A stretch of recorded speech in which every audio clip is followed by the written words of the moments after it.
ఇచ్చిన దేవుని పిల్లలందరికీ నా హృదయపూర్వకమైన వందనాలు. దేవుని యొక్క మహాకృప వలన రాత్రికాల సమయంలో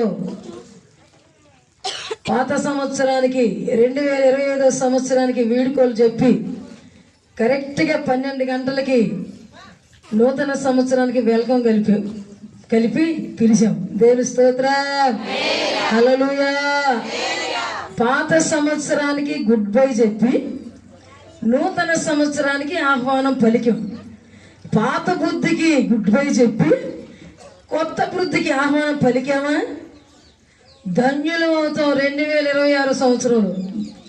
లేదా భయంకరమైన దరిద్రాన్ని ఎన్నుకోవాల్సి వచ్చింది. దేవుని స్తోత్రం, హల్లెలూయా. నూతన సంవత్సరానికి ఏ రీతిగా ఆహ్వానం పలుకుతున్నావో కొన్ని నెలల నుంచి నూతనమైన బుద్ధి కొరకు కూడా మనం వేగిరపడి దేవుని పాదాలు పట్టుకోవాలి. దేవుని స్తోత్రం. సంవత్సరాలను ఆగమంటే ఆగవు, రమ్మంటే రావు. వాటి కాలాలు పూర్తి చేసుకొని పోతానే ఉంటాయి. కానీ నీ బుద్ధి మారాలి, నీ బ్రతుకు మారాలి, నీ మాట మారాలి, నీ చూపు మారాలి, నీ నడక మారాలి.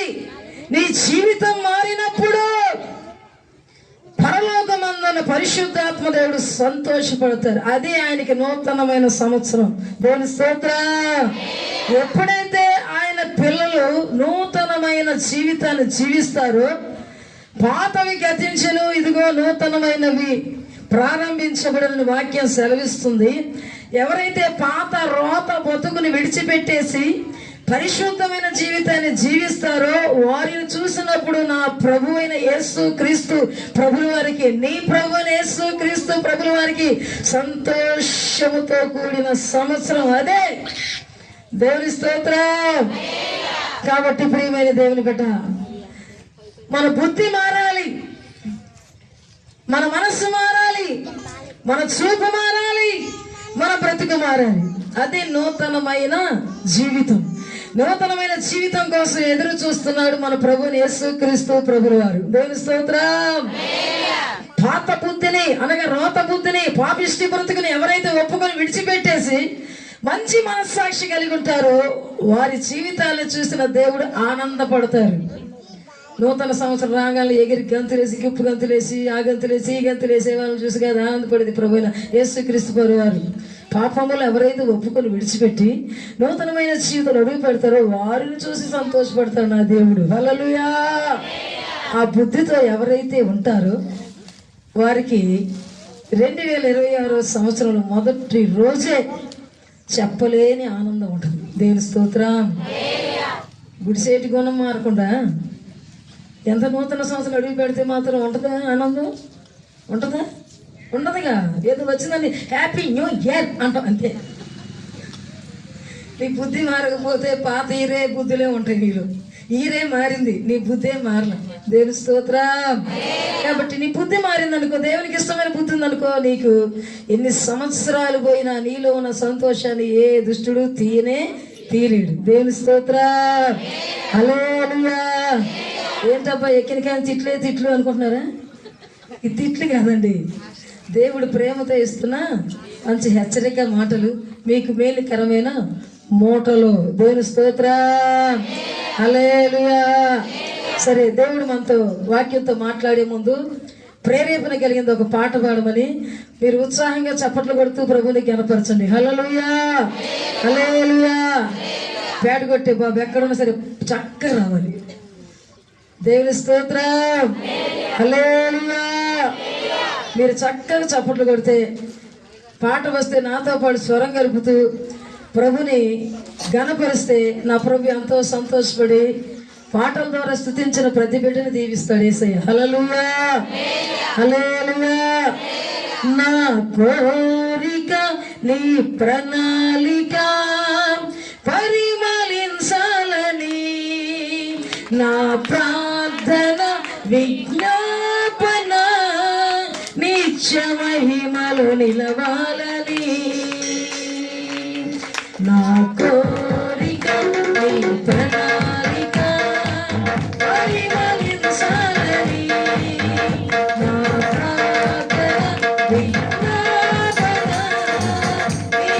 మహిమలు నిలవాలని అక్షయుడాని కల్వరి త్యాగం అంకిత భావం కలుగజేసెను ఆశల వాకిలి తెరచినాడు అనురాగ వర్షం కురిపించినాడు అక్షయుడాని కల్వరి త్యాగం అంకిత భావం కలుగజేసెను ఆశల వాకిలి తెరచినాడు అనురాగ వర్షం కురిపించినాడు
సజీవుడవు నీవేనయ్యా నా హృదయములో సంగమే నీ సన్నిధిలో స్తుతి పాడనా నా హృదయ విశ్వాసుడా నీ కోరిక నీ ప్రణాళిక పరిమళించాలని నా ప్రార్థన విజ్ఞాపన నిమిషమహిమలు వినవాలని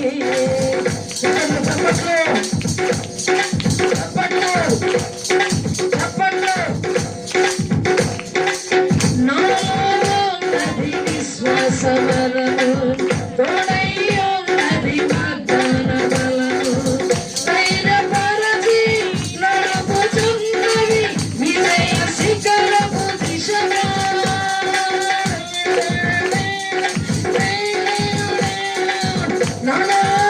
నది విశ్వాసవరము తోడయ్యో నది వాగ్దాన బలము ధైర్యపరచి నడుపుచున్నది విజయ శిఖరపు దిశగా ఆత్మజాలి నీ ప్రేమతో ఆత్మదీపము వెలిగించినాడు దీన మనసు వినయ భావము నాకు నేర్పిన సాత్వికుడా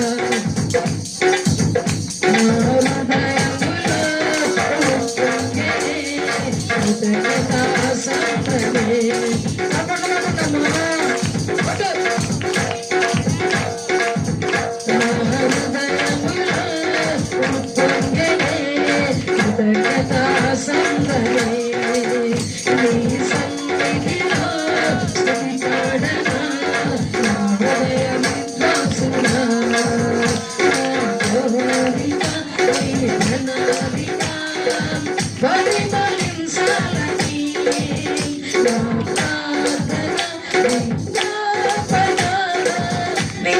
మహిమలు నిలవాలని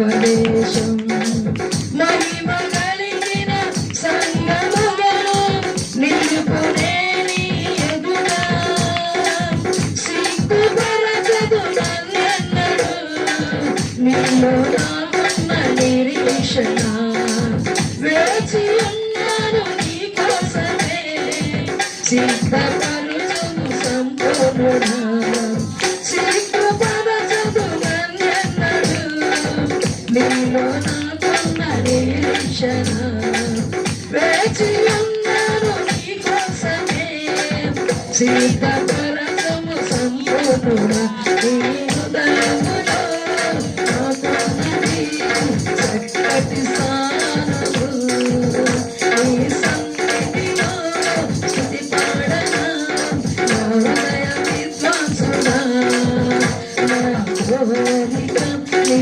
ప్రణాళిక పరిమళించాలని నా ప్రార్థన విజ్ఞాపన మహిమలో నిలవాలని నా కోరిక నీ ప్రణాళిక పరిమళించాలని నా ప్రార్థన విజ్ఞాపన నిత్య మహిమలో నిలవాలని.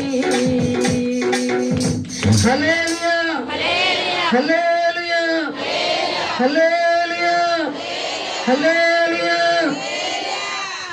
కృప వెంబడి కృప, శాశ్వతమైన కృప. రాత్రి చెప్పారు అయ్యారు, కృపను అడుక్కున్నాం పోయిన సంవత్సరం, ఇప్పుడు ఏం అడుక్కున్నాం రాత్రి? కృప వెంబడి కృప. కృప చాలదని మరొక కృపని అడుక్కున్నాం దేవుని. దేవుని స్తోత్రం. డబల్ కృప కావాలా? కావాలంటే మనం ఏం చేయాలి?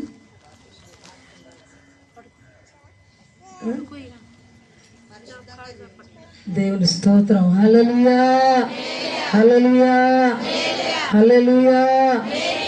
ఎంతైనా మనం ఆరాధిస్తున్న దేవుడు ఏ దేవుడు? ఏ దేవుడు? మిగిలిన వాళ్ళకి నమ్మదగిన దేవుడు కాదా? చెప్పుకో, లేకపోతే ఊరుకో అన్నట్టు. దేవుని స్తోత్రం. హల్లెలూయా. మంచిది. చిన్న ప్రార్థన. పరిశుద్ధుడా మీకు వందనాలు, ప్రేమ కలిగిన దేవుడా మీకు వందనాలు. మాకు నాయన కృప వెంబడి కృపను మీరు మాకు అనుగ్రహించారు, మాకు ఇచ్చారు. రెండంతల కృప మీరు మాకు ఇచ్చినందుకు వందనాలు చెల్లిస్తున్నాం తండ్రి. రాత్రికాల సమయంలో తండ్రి పాత సంవత్సరపు ఆరాధన, క్రొత్త సంవత్సరపు ఆరాధన ఆశీర్వాదకరంగా జరిగించారు తండ్రి. ఈ పగటి కాలంలో తండ్రి ఈ నూతన సంవత్సరపు నాయన ఈ 2026 సంవత్సరం మొదటి రోజున నీ సముఖములో ఈ పగటి ఆరాధనలో కూడుకున్న ప్రజలం తండ్రి, మమ్మల్ని కృప వెంబడి కృపతో జ్ఞాపకం చేసుకున్నందుకు వందనాలు. నీ సముఖానికి వచ్చిన నీ ప్రజల్ని మీరు చూస్తున్నారయ్యా, మా మధ్య మీరు ఉన్నారు తండ్రి. ఇదిగో తండ్రి ఈ పగటి కాల సమయంలో దైవ సేవకులు తండ్రి నీదైన ఆశ్రయం నాకు తండ్రి వాక్యం చెప్పమని నాయన సమయం ఇచ్చిండగా ఇచ్చిన సేవకులను దీవించి ఆశీర్వదించండి. మీరు ఇచ్చిన నాయన సమయాన్ని తండ్రి నేను సద్వినియోగం చేసుకోవడానికి నాకు బుద్ధిని, జ్ఞానమును, తెలివిని, వివేకం, వివేచన దయచేయండి. బలహీనరాలను తండ్రి ఏది నాకు రాదు, రాని వారికి నాయన మాటలు నేర్పించి పలికించే దేవుడు మీరు. నీ యందు విశ్వాసం ఉంచిన పిల్లల్ని విడిచిపెట్టే దేవుడు కానే కాదు తండ్రి. తండ్రి మీకు స్తోత్రాలు తండ్రి. లేఖన భాగములోంచి తండ్రి మొదటిగా నాతో మాట్లాడున్న ఆయన ఆనాడు విద్య లేని పామరులైన మీ శిష్యులకి మీ పరిశుద్ధాత్మ శక్తినిచ్చి వాడుకున్నారు తండ్రి. అలాగే తండ్రి మీ పరిశుద్ధాత్మ శక్తి చేత నన్ను నింపి ఈ యొక్క నాయన నూతన సంవత్సరములో నాయన మొదటి నెలలో మొదటి రోజున నీ సముఖములో నేను నిలబడ్డాను కానీ నీ ప్రజలకి మీరు కనబడాలి తండ్రి. మీ స్వరం వినబడాలి నాయన. నా స్వరాన్ని మరుగుపరచండి, మీ స్వరాన్ని నా నోటికి ఉంచండి. కూడి వచ్చి నీ ప్రజలతో తండ్రి మీరు నాయన లేఖన భాగం నుంచి మాట్లాడండి. విత్తబడిచిన వాక్యంలో నుంచి మీరేం మాట్లాడనై ఉన్నారో తండ్రి, మా అందరితో మీరు మాట్లాడండి. ప్రతి బిడ్డకి మీ మాటలు వినగలిగిన నాయన చెవులు దయచేయండి, మిమ్మల్ని చూడగలిగిన కనులు దయచేయండి, మిమ్మల్ని గ్రహించుకోగలిగిన మనస్సు దయచేయండి. దుష్టుడు అపవాది చీకటి దురాత్మంధకార శక్తి లేక క్రియలు యేసు నామములో లయమైపోవును గాక. ఈ మందిరములో తండ్రి, ఈ మందిర పరిసర ప్రాంతం అంతా తండ్రి, ఈ ఆవరణం అంతా తండ్రి, మీ దేవదూతల్ని కాపలాగుంచండి ఆయన. ఏ దుష్టుని క్రియలు జరగకుండా దుష్టుని క్రియలు యేసు నామములో లయమైపోవును గాక. నీ ప్రజల మీద మీ కనికరాన్ని ఉంచండి అయ్యా. నీ ప్రజల్ని మీ స్వాధీనంలో ఉంచుకోండి, మీ ఆత్మ స్వాధీనంలో ఉంచుకోండి ఆయన. ఎవరు కూడా సాతానికి అవకాశం ఇవ్వకుండా మీకు అవకాశం ఇచ్చి ఈ 2026 సంవత్సరం అంతా కృప వెంబడి కృపను అనుభవించే గొప్ప బాధ్యత దయచేయమని యేసు నామములో అడిగి వేడుకుంటున్నాము తండ్రి. ఆమేన్. హల్లెలూయా, హల్లెలూయా. యోవేలు గ్రంథము 7 2వ అధ్యాయము 25వ వచనం.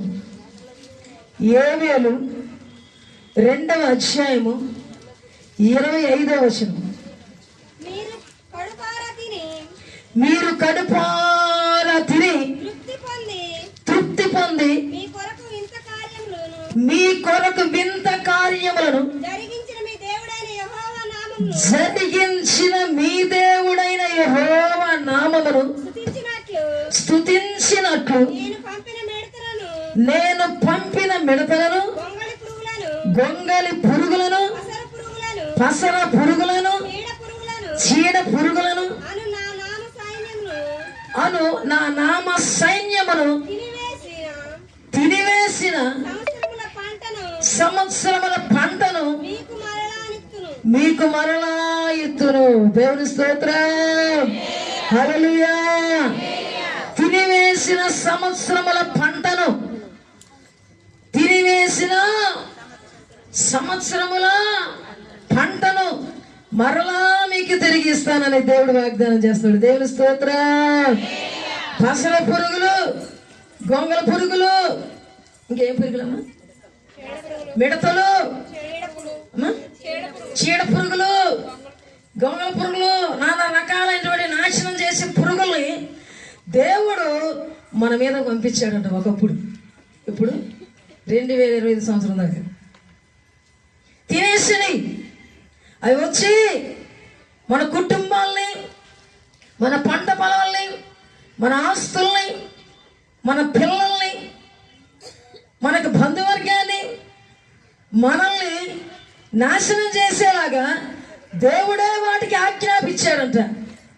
ఎందుకంటే ఆయన పిల్లమని పేరు పెట్టుకుని మనము ఆయన నామానికి అవమానం తెచ్చే మాటలు, పాటలు, సహవాసాలు, ప్రవర్తనలు ఏట్రా ఓరే లుంగి మీద వచ్చాడు మనోడు. దేవుని స్తోత్రం. హల్లెలూయా, హల్లెలూయా. వాడు పెద్దోడైపోయాడు. దేవుని స్తోత్రం. హల్లెలూయా. దేవుడు పంపిస్తున్నాడంట ఆయన పిల్లల మీదకి. గడచిన సంవత్సరములన్నిట్లో తినివేసిన పంటని ఈ సంవత్సరంలో తినమని నేను ఆజ్ఞాపించను అంటున్నాడు. బా, ఎంత గొప్ప వాగ్దానం మనకి. 2026 సంవత్సరంలో పోయిన సంవత్సరం దాకా చీడ పీడను అనుభవించావు. రోగాలతో, వ్యాధులతో, బాధలతో, శోధనలతో, ఇబ్బందులతో, ఇరుకులతో, నిందలతో, అవమానాలతో, వస్త్రహీనతతో, కరువుతో, ఖడ్గముతో నాశనం అయిపోయింది నీ కుటుంబం. ఎందుకైందంటే గత సంవత్సరం దాకా దేవుని మాటని, దేవుని నమ్ముకున్న ప్రజలు పెడచెవిన పెట్టి ఇష్టానుసారంగా జీవించడం ద్వారా దేవుడు శాపాలు పంపించాడు, రోగాలు పంపించాడు, కీడులు పంపించాడు.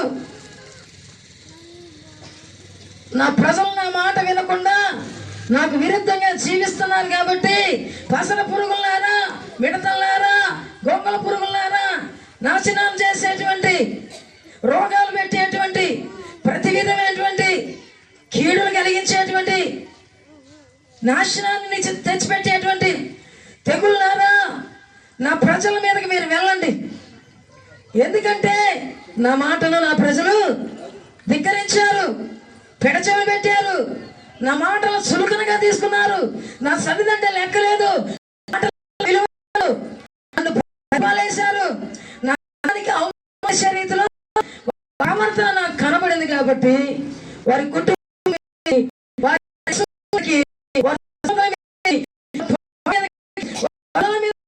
వారి భారతల మీద తెగుల్ని పంపించారు. దేవుడి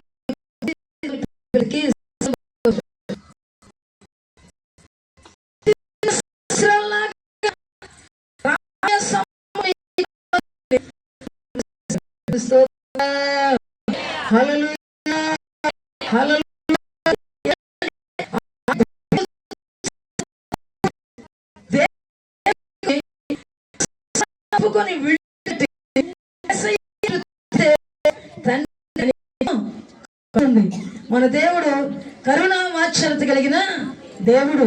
తండ్రి, నేను పాపిని, నన్ను క్షమించమని మంచి మనసుతో కన్నీటితో యేసయ్య పాదాలు కడిగి ఒప్పుకొని విడిచిపెడితే కనికరించి కీడును తప్పించే దేవుడు, మనం ఆరాధిస్తున్న దేవుడు, ఆశీర్వాదాలు ఇచ్చే దేవుడు, పాపములు క్షమించి లోపాలు తీసివేసి కీడును తొలగించి శాపాలను కొట్టివేసి అభివృద్ధిపరిచి ఆస్వాదించి దీవెనలు ఇచ్చే దేవుడు మన దేవుడు. అటువంటి దేవునికి ఆయన పిల్లమని పేరు పెట్టుకుని మనం ఏం చేసామంటే అవమానం తెచ్చి గడిచిన సంవత్సరాలన్నీ కీడును అనుభవించాం.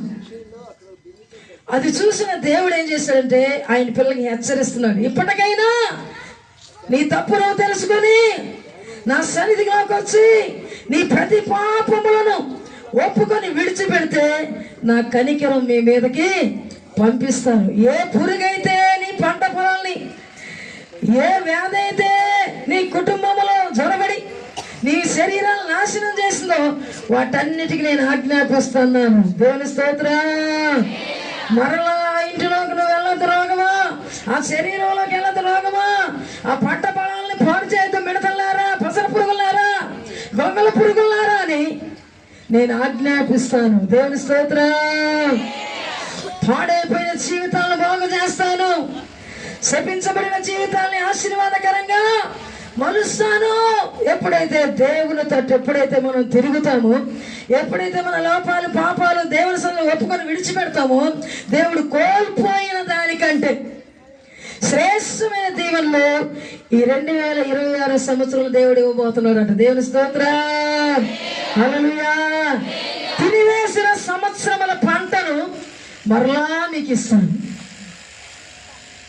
గడిచిన సంవత్సరాలు ఎంతో నష్టపోయావు, ఎంతో వేదన గురైపోయావు. అటువంటి స్థితిలో నుంచి నేను నిన్ను లేవనెత్తి రెండంతల కృపను అనుగ్రహించి ఎంత నష్టపడ్డా అంత కొంత ఆశీర్వాదాలు నేను దయచేస్తానని దేవుడు మాటిస్తున్నాడు. దేవుని స్తోత్రం. హల్లెలూయా, హల్లెలూయా. గడిచినటువంటి సంవత్సరంలో తినివేసినటువంటి పంటను మరలా మీకు సమృద్ధిగా దయచేస్తానంటాడు. దేవుని స్తోత్రం. మనం పంట అంటే ఏమనుకుంటామంటే పొలాల్లో వేసిన పంట అనుకుంటాం.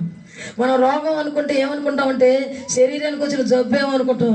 కాదు తల్లి, 2 రకాలుగా ఆలోచించాలి. మనం ఇటు శరీర సంబంధంగా ఆలోచన చేయాలి, ఇటు ఆత్మ సంబంధంగా కూడా ఆలోచన చేసుకున్నప్పుడే మనం ఆత్మీయంగా ఎదగగలము, భూ సంబంధంగా దీవెనలతో నింపగలుగుతాము. గడిచిన సంవత్సరంలో నీ పంటంతా అనగా నీ ఆత్మీయ జీవితపు పంటని సైతానుగాడు చిందరవందర చేసి ఉంటాడు. ఎందుకంటే సైతానుగాడికి అనుకూలంగా నువ్వు నడిచి ఉంటావు. వాడు మెచ్చుకునే రీతిలో నీ మాటలు ఉండుంటాయి, నీ ప్రవర్తన ఉండుంటుంది. నీ ఆత్మీయ జీవితాన్ని వాడి మాటలు విని నాశనం చేసుకుని ఉంటావు, కోపపడి ఉంటావు. కోపం ద్వారా నీలోనికి ఏమొచ్చుంటుందంటే, ఏమొస్తుంది? కోపం వస్తే, కోపం బాగా వచ్చిందనుకో ఏం చేస్తాం? కోపపడు కానీ పాపము చేయకుడని వాక్యం సెలవుస్తుంది. కోపం వచ్చి నువ్వు అనరాని మాటలు అనే ఉంటావు. అని ఉండమంటారా? 2025 సంవత్సరం అని ఉండమంటారా? నీ నోటితో నువ్వు దేవుని బిడ్డవని యేసయ్యా కనికరపూర్ణుడా అని ఉంటావు. నాశనం వల్ల 2020 సంవత్సరం 26 చూస్తావు అనుకుంటున్నావు. నువ్వు అనుకొని ఉంటారు కొంతమంది, అనుకోకుండా ఉంటారు. బోర శుభం కలిగి దేవుని స్తోత్రం అనుకొని ఉండరా? ఉండే ఉంటారు. 100 మందిలో ఒకరు ఉండరు అంటారా? ఉండే ఉంటారు. అవేమన్నా నీలో నాలో ఉంటే ఏం చేయాలి? అది మనల్ని నాశనం చేసే పురుగు, మన ఆత్మీయ జీవితాన్ని పతనం చేసే పురుగు. ఆ పురుగు మనలో ఇంకా ఉందనుకో. దయచేసి చైర్స్ ఎదురు ఖాళీ ఉంటే వెనక అక్కడక్కడ ఇరుక్కుంటారు. ఎందుకు? ఇటు ఖాళీ ఉన్నాయి, ఇటు ఖాళీ ఉన్నాయి. మొత్తం ఎదురుకు రారు, వచ్చి అక్కడక్కడే ఎత్తుక్కుంటా ఉన్నారు. మొత్తం ఖాళీ ఎదురంతా కూడా. ఆత్మ సంబంధంగా నిన్ను పాడు చేసే పురుగు, కోపం అనే పురుగు, ద్వేషం అనే పురుగు, ఆవేశం అనే పురుగు, అనాలోచనలనే పురుగు, కుళ్ళనే పురుగు, అసూయ అనే పురుగు, ద్వేషం అనే పురుగు మనల్ని నాశనం చేసి ఉండొచ్చు. ఆత్మీయ జీవితంలో ఎదగనీయకుండా అపవాది గాడికి కుళ్ళు పుట్టి ఈ ఉద్దేశాలన్నీ నీలో నాలో పెట్టి ఉండొచ్చు. దేవుడు ఆయన కృప చేత నిన్ను గడచిన సంవత్సరంలో దీవిస్తే ఆ కృపను పోగొట్టాలని, రెండంతల కృపను పొందుకోనికుండా చేయాలని అపవాదిని ఆత్మీయ జీవితం మీద దెబ్బేసి ఉండొచ్చు. అది నువ్వు గ్రహింపు లేకుండా దాని యొక్క ఉద్దేశాల ప్రకారంగా ఆ సాతానుగాడు చెప్పినటువంటి విధానకంగా నీ ఆత్మీయ జీవితాన్ని పాడు చేసుకుని ఉన్నావేమో. దేవుని స్తోత్రం. అదే ఆత్మీయ రోగము, అదే ఆత్మీయ జబ్బు నీ ఆత్మీయ పంటను దెబ్బతీసిందేమో. అభివృద్ధి చెందనీయకుండా, సమృద్ధితో ఉండనీయకుండా, ఆత్మ సంబంధమైన ఆనందం నీలో నుంచి తీసివేసిందేమో. అది గ్రహించుకుంటే నిజమే, ఆత్మ సంబంధంగా వర్ధిల్లవలసిన నేను, ఆత్మ సంబంధంగా దీవించబడవలసిన నేను ఆత్మ సంబంధంగా దిగజారిపోతున్నానంటే పసల పురుగనే సైతానికి, గొంగల పురుగనే సైతానికి, మిడతలనే సైతానికి నేను లోబడ్డానేమో. అందుకని నా ఆత్మీయ పంట నాశనం అయిపోయింది. దేవుని స్తోత్రం. హల్లెలూయా. నేను ఆత్మీయంగా నాశనంగా అవ్వకూడదని, కోల్పోయిన దానికంటే శ్రేష్టమైన దీవెనలు పొందుకోవాలని నా ప్రభు వాక్యముతో ఈరోజు మాట్లాడుతున్నాడని నువ్వు గ్రహించుకుంటే నా దేవుడు నిన్ను నాశనం చేసి ఆత్మ సంబంధంగా ఎదగనీయకుండా పాడు చేయాలని చూసేటువంటి ఆ యొక్క దురాత్మలను దేవుడిని దగ్గరికి రానియకుండా దూరపరచాలని నా యేసయ్య నీతో మాట్లాడుతున్నాడు. దేవుని స్తోత్రం. హల్లెలూయా, హల్లెలూయా. అందుకనే ఆ దేవుని వాక్యంలో ఏమున్నదంటే, మీరు ఉపవాస దినాన్ని ప్రతిష్ఠించుకోండి, వ్రత దినమును ఏర్పాటు చేసుకోండి, కన్నీళ్లు విడవండి, మనస్ఫూర్తిగా ప్రార్థన చేయండి. మీ దేవుడు కరుణా వాత్సల్యత కలిగిన దేవుడు. ఆ ప్రేమించే దేవుని దగ్గరకు వచ్చి గడిచిన సంవత్సరాలన్నీ దేవుని నామానికి అవమానకరంగా జీవించావు నాయన, ఆత్మీయతను పాడు చేసుకున్నాం మేము, మా ఆత్మీయ పంట మీరు సమృద్ధిగానే పండించారయ్యా, మేమే మా చేతులారా ఆత్మీయంగా దిగజారిపోయి ఆత్మ సంబంధమైనటువంటి పంటను మేము నాశనం చేసుకున్నాము, అనుభవించాల్సిన మేము మా చేతులారా సైతాను గాడికి లోబడిపోయి సంగతులన్నీ ఈ ఇంటికి మోసేవమ్మ, పొరిగింటి విషయాలన్నీ చాటింపు వేసేవమ్మ, అక్కడి మాటలు ఇక్కడ చెప్పి కొంపలు తగలా పెట్టి నవ్వుకుంటూ ఉన్నావేమమ్మా, సాలు పోస్తూ ఉన్నావేమమ్మా. పోతున్నావు సాలు దినేసిన కాంచి నీ బతుకంతా వాళ్ళ గురించి వీళ్ళ గురించి చెప్పుకోవటమేనా? వినది ఒకటైతే 4 తగిలించిందే మనసు ఊరుకోతాయి, జరిగింది ఒకటైతే ఒక 4 అంటించిందే ఫెవికేక్ పెట్టి కాగితాలు అంటించిందే మా బుద్ధి మారదా. దానివల్ల ఏమొస్తుందంట? చీడ పీడ వచ్చేసి ఆత్మీయ జీవితం ఏమైపోద్దంట, పతనం అయిపోయిద్దంట. పతనం అయిపోతే నీ కుటుంబంతో ఏమైపోద్ది, నాశనం అయిపోద్ది. నీ కుటుంబం నాశనం అవటం, నువ్వు నాశనం అవటం దేవునికి ఇష్టం లేదు. నీవు నాశనం అవటం దేవునికి ఇష్టం లేదు. నీ ద్వారా కొన్ని కొంపలు నాశనం అవటం దేవునికి ఇష్టం లేదు. నువ్వు దీవించబడాలి, నీ ద్వారా నీ పొరుగువారు దీవించబడాలి. దేవుని స్తోత్రం. అందుకని యేసు ప్రభువు వారు ఏమన్నారంటే, నిన్ను వలే నీ పొరుగువాన్ని, నిన్ను వలే నీ పొరుగువాన్ని, నిన్ను వలే నీ పొరుగువాన్ని. అటు చూడంగానే ఆంబోతుంది, పొడుస్తా అన్నట్టు ఉండమన్నాడు దేవుడు. ఏం చేయమన్నాడు దేవుడు? కొంతమంది ఏదన్నా కొంచెం అవిధేయత ఉంది అనుకో, ఇంక క్షమించరు. ఏం చేస్తారు? దాన్ని ఇంకొంచెం పెంచుకొని కృపకు దూరం అయిపోయి శాపం అనిపిస్తారు. దేవుడిచ్చిన సంతోషాన్ని ఎందుకు పోగొట్టుకోవాలి? దేవుడు నీకు ఇచ్చిన సంతోషాన్ని, ఆత్మీయ సంతోషాన్ని, శారీరక సంబంధమైన సంతోషమైన వెళ్ళిపోద్దేమో కానీ మనం విడిచిపెట్టి కొంచెంసేపు కనపడి కొంచెంసేపు పోద్దేమో కానీ ఆత్మ సంబంధమైన దేవుడు మన హృదయంలో పెట్టిన ఆనందాన్ని ఎవడూ తీయలేడు. నీ చేతులారా నువ్వు తీసుకుంటే తప్పనిచ్చి. దేవుని స్తోత్రం. సైతానికి కూడా దేవుడు అవకాశం ఇవ్వలేదు.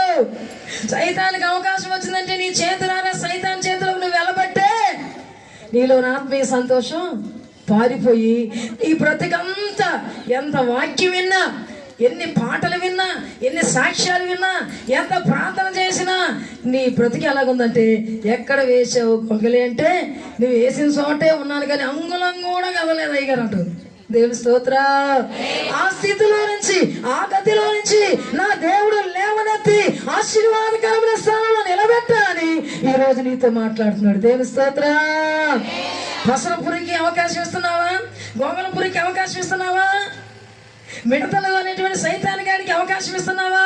నేను నాశనం చేసేటువంటి సైతానిగాడికి అవకాశం ఇచ్చి దేవునికి దూరంగా ఎందుకు వెళ్ళిపోతావు?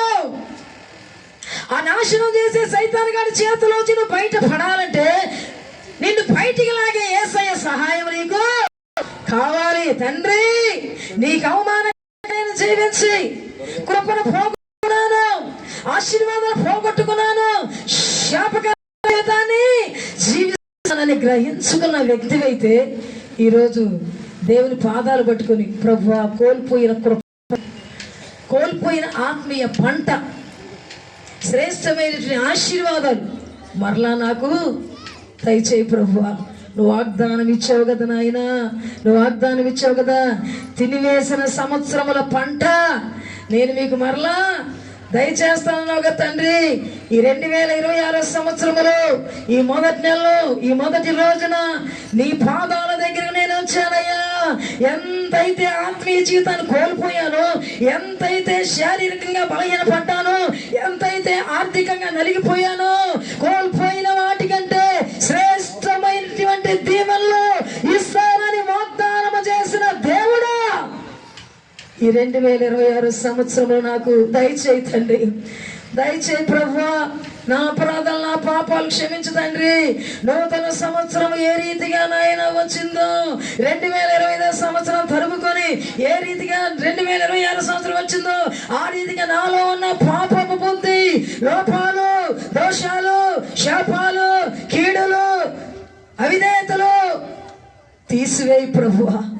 నూతనమైన బుద్ధి నాకు దయచేయి. 2025 సంవత్సరం మరలా నువ్వు పిలిచినా రాదు. 2025 సంవత్సరం మరలా రమ్మన్నా నీకు రాదు. ఇక అది కనపడదు. అలాగనే నీలో ఉన్న లోపాలు, పాపాలన్నీ విడిచిపెడితే అవి మరలా నీ వెనక పడవు. పడినా వాటిని నువ్వు వేలవు. దేవుని స్తోత్రం. ఎందుకంటే నూతన బుద్ధి, నూతనమైన జీవితము నీలో ఉన్నప్పుడు జరిగిపోయిన వాటిని గురించి నువ్వు ఆలోచించవు, జరగబోతున్న వాటి గురించి ఆలోచిస్తావు. దేవుని స్తోత్రం. హల్లెలూయా. కాబట్టి ప్రియమైన దేవుని బిడ్డ, నువ్వు రక్షణ పొందిన కాడి నుంచి ఆత్మీకంగా నా దేవుడు నిన్ను అభివృద్ధి పెంచాడు, సమృద్ధినిచ్చాడు. అభివృద్ధి పంచబడిన నీవు, ఆత్మ సంబంధంగా బలపరచబడిన నీవు ఎక్కడ పడిపోయావు, ఎక్కడ పాడైపోయావో, ఎక్కడ నీ ఆత్మ సంబంధమైన పంట చీడబట్టి నాశనం అయిపోయిందో నువ్వు గ్రహించుకొని ప్రభు పాదాలు పట్టుకొని, ప్రభువా నన్ను క్షమించు, మరలా నాకు నూతనమైన బుద్ధిని దయచేయి, ఇస్సోపుతో నన్ను కడగయ్యా, హిమమ్మ కంటే తెల్ల మార్చయ్యా, ఆనందం నాకు నూతనముగా నా హృదయంలో మరలా పుట్టించయ్యా, నీ ఆత్మ నా నుంచి దూరం చేయ, నా అతిక్రమాలు నాకు కనబడుతూనే ఉన్నాయి, నా పాపములు నా ఎదుట కనబడుతూనే ఉన్నాయి, ఎర్రని కెంపు వలె కనబడుతున్నాయి, నూతన హృదయం నాకు దయచేయి, నూతన బుద్ధి నాకు దయచేయని నువ్వు కన్నీళ్లతో దేవుని పాదాలు పట్టుకుంటే ఈ రోజే, ఈ 2026 సంవత్సరం ఈ మొదటి నెలలో మొదటి రోజే డబల్ కృపతో, శాశ్వతమైన కృపతో నా యేసయ్య నిన్ను నింపునుగాక, నా యేసయ్య నిన్ను నింపునుగాక, నా యేసయ్య నిన్ను ఆశీర్వదించునుగాక, నా యేసయ్య నిన్ను అభివృద్ధి పరచునుగాక, నా యేసయ్య నిన్ను సమృద్ధైన దీవెనతో, కృప వెంబడి కృపతో, శాశ్వతమైన కృపతో నింపి వర్ధిల్లింప చేయునుగాక. తినివేసిన సంవత్సరముల పంట ఈ నూతన సంవత్సరం నుంచి సమృద్ధిగా దేవుడు దయచేయునుగాక. ఆత్మికంగాను, ఆర్థికంగాను, ఆరోగ్యపరంగాను 3 రకాల ఆశీర్వాదాలతో నా దేవుడు నిన్ను నింపునుగాక. హల్లెలూయా. దేవుడి మాటలు దీవించునుగాక. నా ప్రియమైన దేవుని సంఘమా, మనమంతా కూడా నిలబడి